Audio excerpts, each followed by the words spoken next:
Welcome back to the Pool Pro Podcast, episode number 15. As part of our filtration series, filtration expert and president of Wateropolis, Derek French, discusses how to maximize your filtration system. It's not just about water clarity. Welcome back to the Pool Pro Podcast. I'm Dave Rockwell with my co-host, Michelle Kavanaugh. And we're here today with Derek French. Derek is an expert on sand filtration. And Derek, why don't you tell us your background and where you come from and where you're headed? Well, I was originally born in Canada. I have an engineering and business background. I've got about 25 years in water treatment, everything from membranes through cartridges and all the other familiar technologies. And I've spent the last 15 years focused on granular filtration and all different types of granular materials. Sand is certainly a mainstay. So I have the unique pleasure of focusing exclusively on granular materials. I don't build the filters. I just make the important stuff that goes inside. Yeah. So for pool uses, we're talking your area of expertise would be sand filtration. Yes, yeah, that would be the most common product used in the pool market would be sand. We also work in things like ceramics and other sort of modified or high-tech versions of sand, but yes. Okay. Welcome, Derek. We're happy to have you. Yeah. Happy to be here. Thank you for your time. One of the things that strikes me about this discussion, as far as the pool industry goes, we have multiple classes on water chemistry, on all different theories, the LSI, the different theories on the best way to maintain the sanitary quality of the water. But if you go to your average trade show, there's a number of classes on all of those things, but very little attention is paid in the educational field to filtration. Right. And filtration, other than to say that filtration is one of the most important aspects of water quality in a pool. So how do we define and measure water quality from the standpoint of a filtration expert? Well, habitually in the pool market, it feels to me like we've identified quality based on looking into a pool and judging clarity. And that's kind of been exclusively it. Are we getting the water clear so it has a nice crystal clear? And a lot of times we're using blue tiles or colored grouts trying to make things pop in the bottom of the pool. So do we have a good view of those things? And that's really been the most common defining characteristic of water quality in pools. And that matters. It's important. The aesthetic value to a customer or a user, absolutely critical. It doesn't, however, in any way discuss health and safety. There's no link between observed clarity by the naked eye and health related, whether it's bacterial health or viral health, or in my world, we're most concerned with things like crypto, so OSIS contaminants.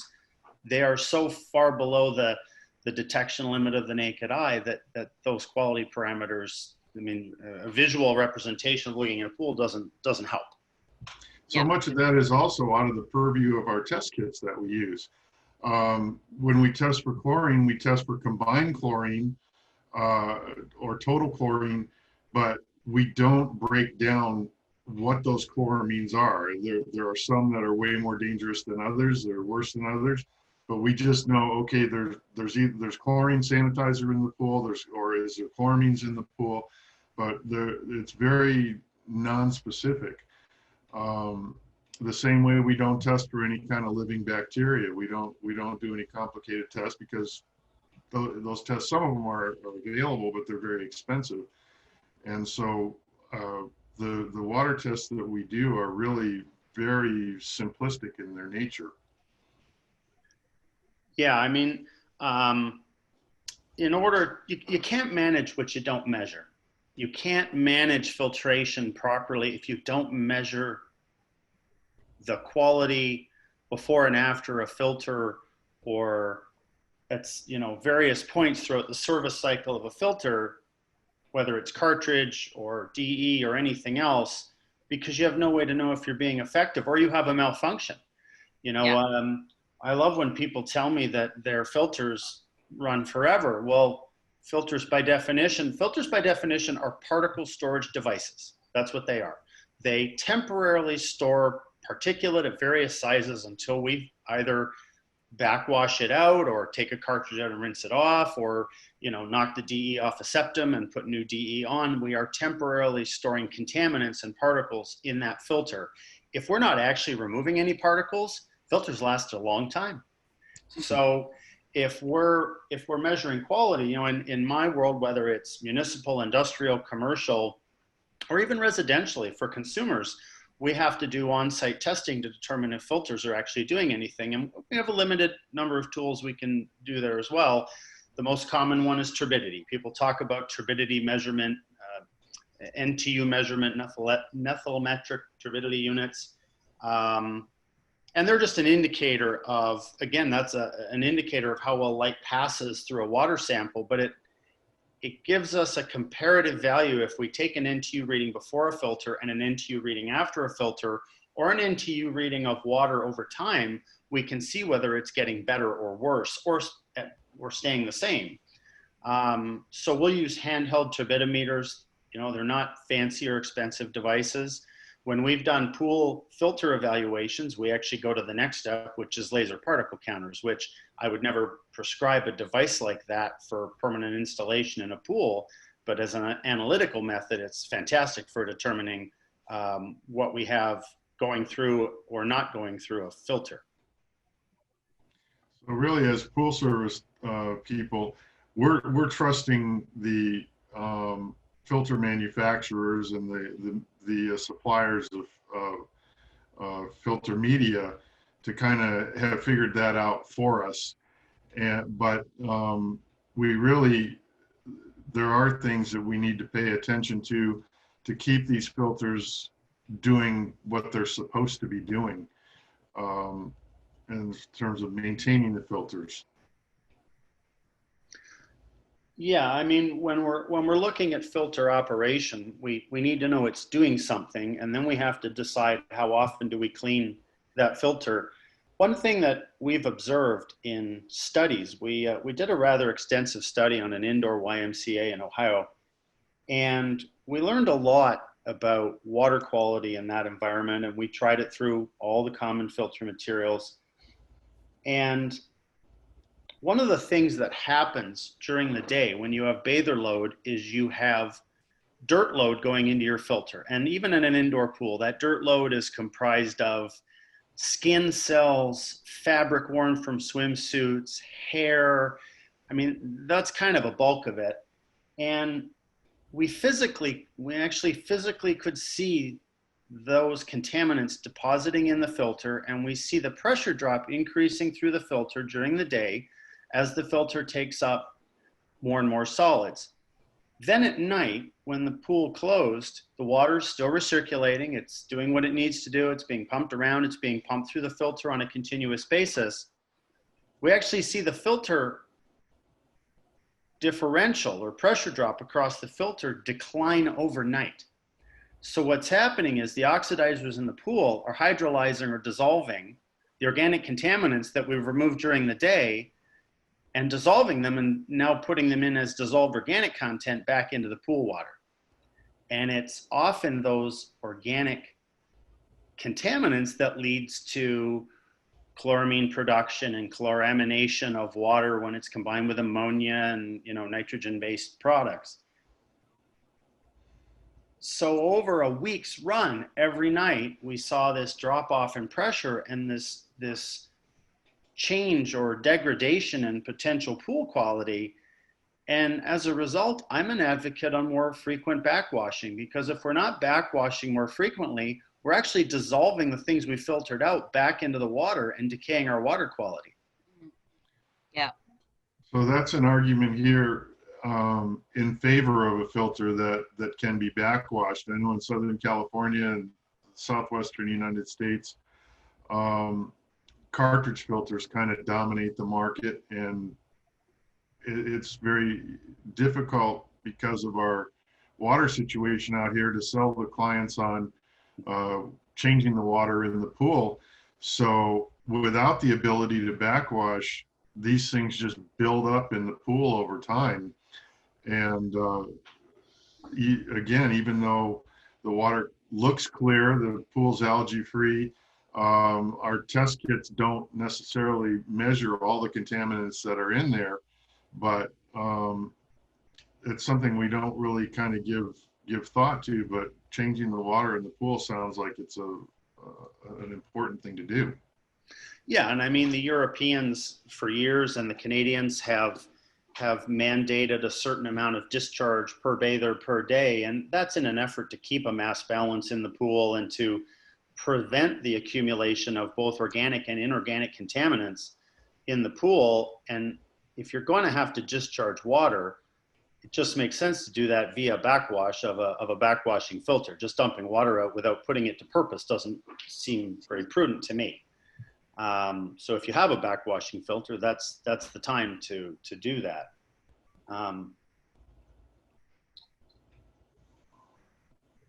What is the issue, I guess, Dave, when we talk to, as part of our filtration series, we've talked to a few other folks and they said something very similar.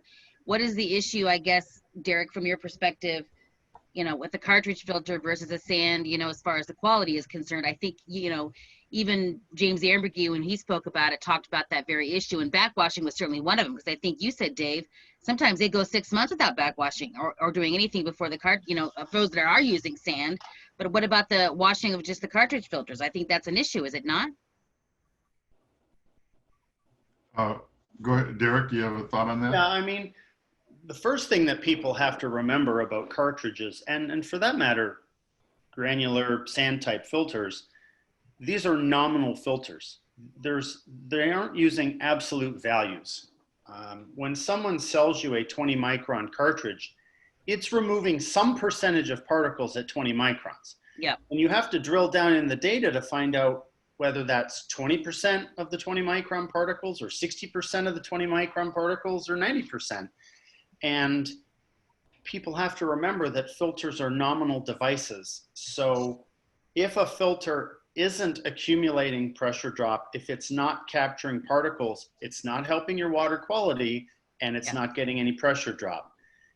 If you are having to clean your filters and you are having to rinse them or backwash them, at least they're doing something. And I mean, even an indoor pool versus an outdoor pool, we're going to see different types of contaminants, but tree pollen ranges from 10 microns to 200 microns.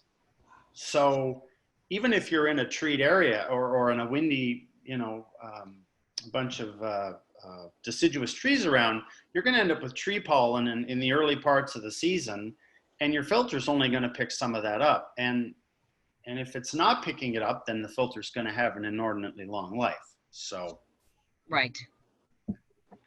I mean, one of the concepts that is troublesome for me in filtration, as it pertains to pools, is how we look at filter depth, and I'm talking about sand depth in a filter bed, and flow rate.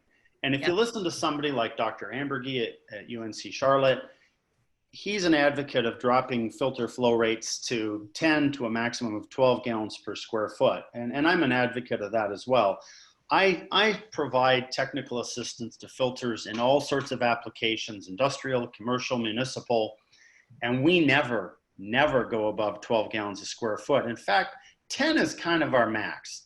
And we see improvements in quality as we go down in flow rate. And the reason is because the surfaces of the sand where you're trying to store debris and store contaminants is impacted by hydraulic shear forces. And as you increase flow rate, the velocity of the water through a filter goes up, the shear forces go up, and it gets harder to stick dirt to media. And that actually can apply to cartridge filters as well. As you crank up the flow rate, you have the potential to knock more solids through the filter. So certainly moderating down flow rates in sand filters makes them a lot more robust and a lot more reliable.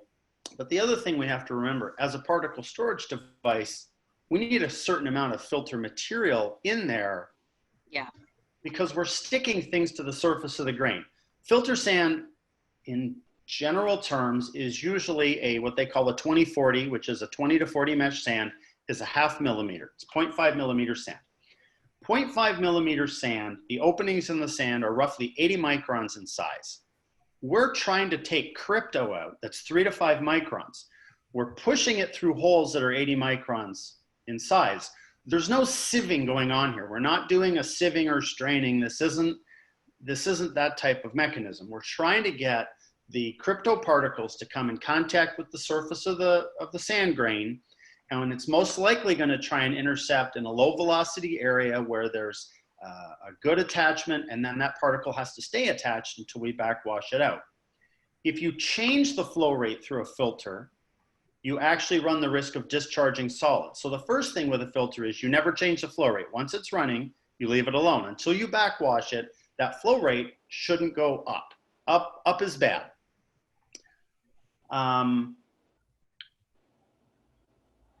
As you add sand to a filter and make the bed deeper, you have more collective sites. You have more places to stick contaminants. There's a concept that we use in filtration called L over D. It's a ratio, and it's the depth of a filter bed in millimeters divided by the effective size of the sand in millimeters. So for instance, a 16-inch filter depth, which is about 406 millimeters. If you use traditional filter sand, you have an L over D of 812. So that's 406 millimeters divided by 0.5 millimeters. That's not a good L over D value. The minimum L over D we would ever use in a filter would be 1,000, and even that's kind of light. So that would be a 20-inch sand bed of 0.5 millimeter sand gives you a little over 1,000. As you go up to 24 inches of sand, you get over 1,200, an L over D of 1,200, because you have 610 millimeters of depth divided by 0.5 millimeter sand. And as we move up in depth, what we're doing is getting a higher surface area. We're adding more total surface area to a filter. So one way is to make a filter deeper. The other is to change the effective size of the media. As we start to make the media smaller, we add surface area, we add collective sites. If we take a filter media down to 0.2 millimeters, instead of an 80 micron hole, we have a 32 micron hole. So our interstitial spacing gets tighter, so we're more likely to attach crypto to a surface. And now that 16-inch filter that had an L over D of 812 now has an L over D of over 2,000. We've more than doubled the surface area in the same bed by making the media size a little less than half the size. So size matters.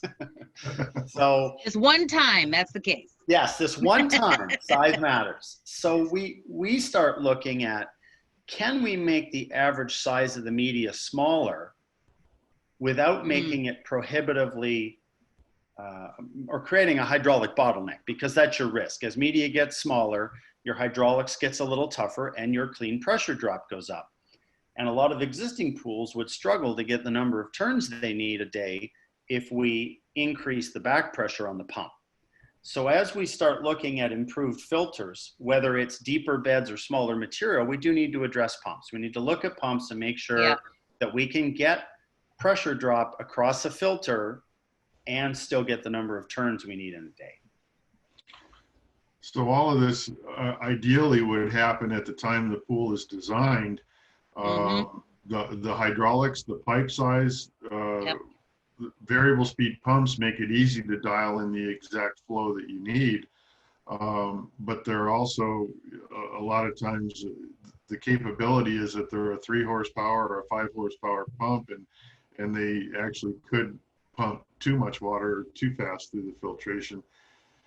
So all of that ideally would be given thought, but then what I'm hearing here is that there's 2 other things that require thought: is the actual type of filter that you're going to use, looking at the filter itself in terms of the bed depth that it offers, and then finally the media choices.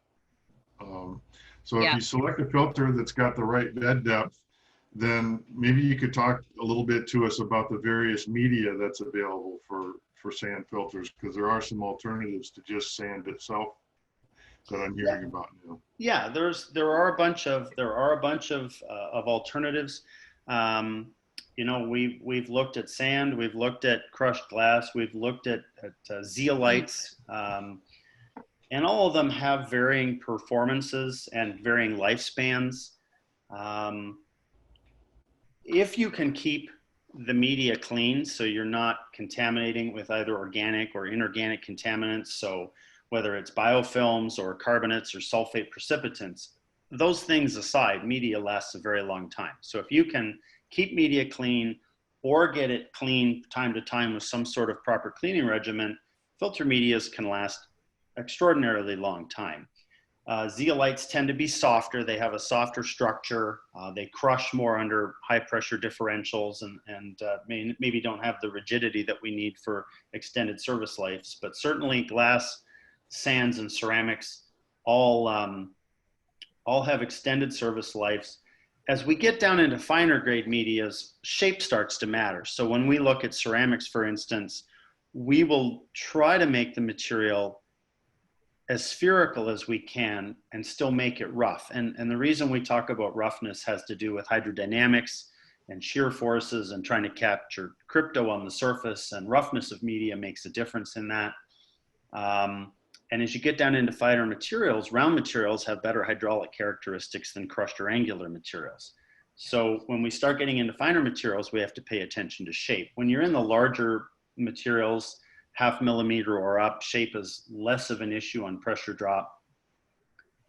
As we get down into if you get down into a 0.2 millimeter ceramic and you get into a 20 to 24 inch bed of bed depth, we see in excess of 90% removal of cryptosporidium without coagulants. I mean, wow, that's just a function. There's no magic there.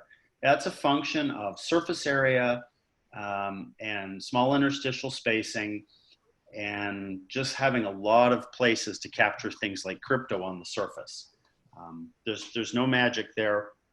It's all very standard filter theory when we do these things. So in terms of maintaining a sand filter, are they just sort of a fill them, backwash them, forget about it, or do they need to be opened up, and is there maintenance that needs to be done on them from time to time? Yes, absolutely. There needs to be at least a routine inspection and a maintenance on them. The assumptions we make is that filters are backwashing correctly, and people talk about backwashing. Backwashing is a critical step in the lifespan of a filter and keeping it running throughout its life. And backwashing requires expanding the bed and basically knocking the dirt out of it down the drain so we can put it back into service and temporarily store more particles until the next time we backwash. If we don't get it backwashed properly, we don't have as much storage capacity. If we don't backwash it at the right flow rate, we don't have as much storage capacity.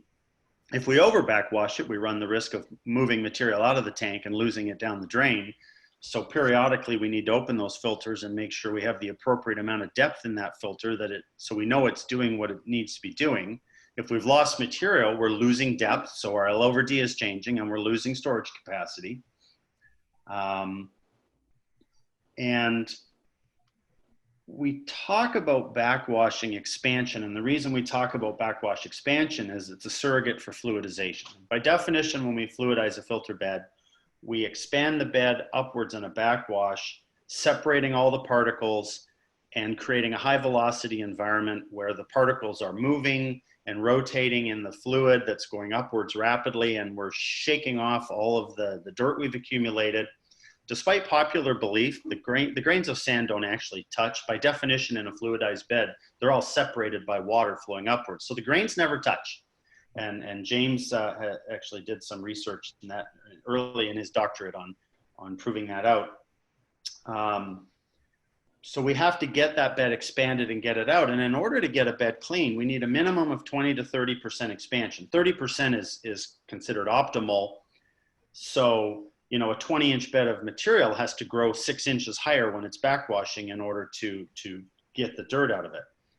If we have a short filter bed of 16 inches, it doesn't take as much time to get the dirt out of that as if we have a 24-inch filter, because we have more dirt holding capacity in a deeper filter. It takes longer to get the dirt from the bottom back to the top and rinsed out of the filter. So we have to look at backwash times as a critical function of bed depth. Backwash flow rate matters. We have to make sure that we have good underbedding gravel in there. People often put gravel in the bottom of filters to keep the sand from packing around the laterals, and that's definitely an important function of support gravel. But the more critical function that support gravel serves in our filters is to distribute backwash water to make sure we don't have channeling during the backwash. Because if we have dead zones during the backwash, now we have areas of the filter that aren't being elevated and rinsed properly. So the gravel actually distributes backwash water to help fluidize the bed in a uniform fashion and help get it clean. So we look at what's the condition of the underbedding and the gravel. Is it flat? Is it the right depth? Is it distributed evenly? Do we have the right amount of filter material in there? And a lot of times when we open a filter, we'll grab a sample and we'll look at it under a microscope and we'll say, is it covered in biofilm or carbonate, you know, calcifications?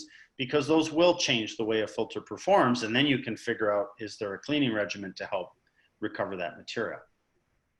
Right. I'm glad you brought that up, because I see that discussion on some of the online forums in the pool industry about whether you should fill the filter straight with sand or if you need a gravel underbed. Also, we need to pay attention, it seems like, to the freeboard space between the top of the bed and where the water goes out through the backwash. It's important not to lose the media. Right, and I certainly, there are going to be filter manufacturers who extol the virtues of gravel-less underdrain systems, and if they've done their engineering right and they've figured out how to make sure there's good uniform backwash water in the absence of gravel, then that's great. And they just have to assure the operator that their design will support a gravel-less system. And there are people that sell gravel-less systems, but to omit the gravel from a system that was designed for gravel is a terrible thing to do. It's bad for the filter overall. And checking the freeboard, I mean, you really want to have as much sand in a filter as you can get without having it backwashing out of the filter. I mean, the other thing that happens is that the expansion of sand during a backwash changes with water temperature. And generally in commercial pools, that's not really an issue. Most people control those temperatures fairly tightly. But if you see wide swings in water temperature, you actually see changes in the expansion percentage. And as water gets colder, it gets more dense, so it expands the sand more. You have more chances of losing sand in cold water than you do in warm water. Again, I'm not sure that's really an issue in most pools. So. In the colder weather out here, people are less likely to swim, so we probably won't backwash as often anyway. But that's important to know that, I think. Anyway. Well, certainly in Ohio, as soon as the snow's gone, we're in 48-degree water and right, exactly, complaining about it the whole time. So yeah.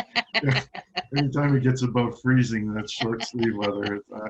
I grew up in Michigan. I remember that well. I guess for me, Dave, for somebody who, has never actually been a service person in a backyard, what do you think the hesitation is for service guys to really think about their filter as more than just water clarity? Is it just cost related? Is it because they don't have enough knowledge to be able to determine if they can choose a different filter or a different, I guess, what is the hesitation? I think a lot of it is just we stick with what we know. So that's what it is. Okay. Most of us I hear all the time in Southern California, I'll give up my DE filter when they pry it out of my cold dead hands. Well, that's starting to happen. Municipalities are fining you for if DE runs out into the street. the DE, there's this ugly, nasty pile of it that accumulates over the years when you clean it back by the equipment pad. So guys are starting to look at cartridges and other filtration types, but I've had some experience with sand filters out here, and I see some tremendous advantages. And I think one of the things that you talked about earlier, Derek, is we're trained to evaluate a filter based on its nominal capabilities. A DE filter can go down to 3 to 5 microns, a cartridge filter 15 to 20 microns, sand filters 10 to 12 microns, but that's not any indication of what's really going on a given equipment pad or in the water of a given pool. James mentioned that when we talked to him, that it's just, I won't repeat the word that he called it, but it's just basically sales Yeah. talk. So it's really, I think discussions like we're having here are important, because we need to think about what's really happening in the water, what's really happening with our filters, and Agreed. what we're doing. Yeah, I mean, I see a lot of pretty lofty claims made on the performance of filters in the pool industry that wouldn't fly in any other industry. Industrially, even consumer product wise, we would never allow those claims to be made without some level of independent evaluation. I'm always skeptical of manufacturers who do in-house testing and present that data as if it's unvarnished and not under a completely optimal light. Nothing's optimal in this world. We have to put material in the field, run it for a period of time, allow it to get dirty over and over and over, and backwash, and then hand it to somebody like Dr. James Amburgey and say, okay, assess this technology and tell us what it really does. And that's how we've chose to do it, because I really am hesitant to say, well, something works because I said so. Right, exactly. Can you talk about what Wateropolis does exactly, Derek? I was not familiar with the company before Dave brought it up to my attention, and I hate to say that. I hate to admit that, but that's the truth. Well, yeah, we're a manufacturer of a variety of expanded clay and ceramic products, and our biggest market space is consumer products and municipal drinking water. We do a lot in that realm, and wastewater treatment as well. So those are our big market spaces. Pools are something that we've studied extensively. We have a series of products that we know work very well. We've had them independently evaluated.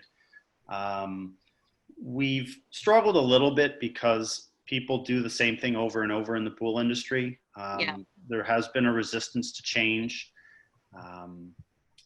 It's not prohibitively expensive, it's just different.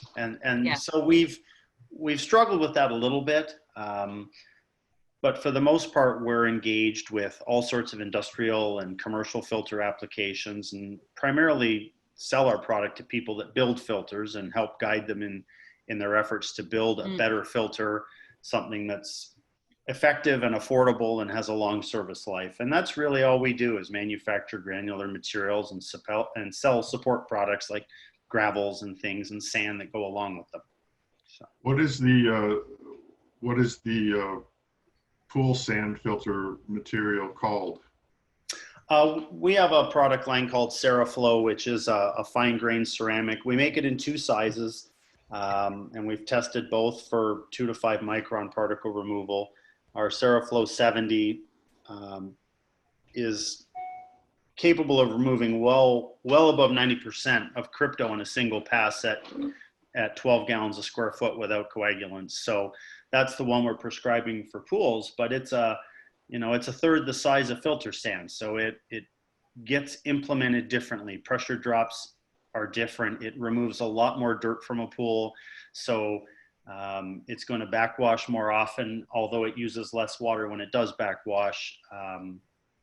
It's difficult for people who aren't used to actually filtering dirt out of their pool to backwash more often.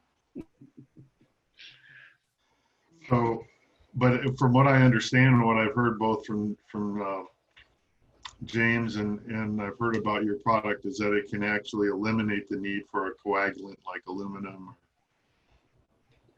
Yeah, based on the premise that a 90% removal of crypto per pass through a filter will help remediate a pool that's had a fecal incident, it definitely will do that. As you suggest, the other choice is to use a coagulant like an alum or a polyaluminum chloride or some other aluminum-based coagulant, and you can use that in conjunction with sand and also get better than 90% removal.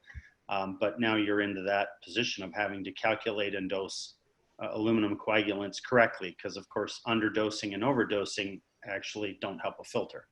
So I also deal with very health conscious people. I do a lot of work with ozone and highly dissolved oxygen pools, and the clients that spend the money on a system like that are very, very conscious of what's in their water, and there's a lot of ties to aluminum regarding autism, Alzheimer's, those kind of things. So people are just the word aluminum, I'm going to put aluminum in your pool. I've got people that would absolutely freak out if they heard that. So Right, the yeah. idea that there's something out there that would eliminate the need for that is very intriguing to me. yeah, I mean, we already have enough problem with dissolved solids in pools. Let's not go adding another one that may or may not be a cause for concern. So I agree. If we have a way to take out a health-related component like crypto without having to add yet another thing to the pool, that makes sense to us for sure. Well, that's terrific. Yes. Is there anything else that you'd like to add on? Anything else that you think us pool service techs should know? I think it all goes back to you can't manage what you don't measure. So Yes. learn to measure your water quality, learn to look inside the filters and understand what's going on. And there's all sorts of knowledgeable people in this community, in the filtration community and pool community, who can help answer questions. Yep. I get people calling me all the time wanting help troubleshooting something, and that's what we have to do, is just pull together and pool resources and figure it out. We really appreciate this. Thank you for this discussion. Very helpful, Derek. And again, if somebody wants to find you and wants to find your product, how would we go about that? I think going through the website is probably the easiest way. And Wateropolis, I thought it was going to be an easy one to spell, but it is Wateropolis. People spell it all the time, but if you go to wateropolis.com, there's always a way to find us and get in touch with us. And there's some resources there as well. There's some useful resources and some documentation there on systems for pools and other resources that people will find useful. I think too, Dave and I are part of this, us doing this podcast together, was to build a mentorship or a group of people around you that have knowledge you don't have. And I think Dave can even attest to this.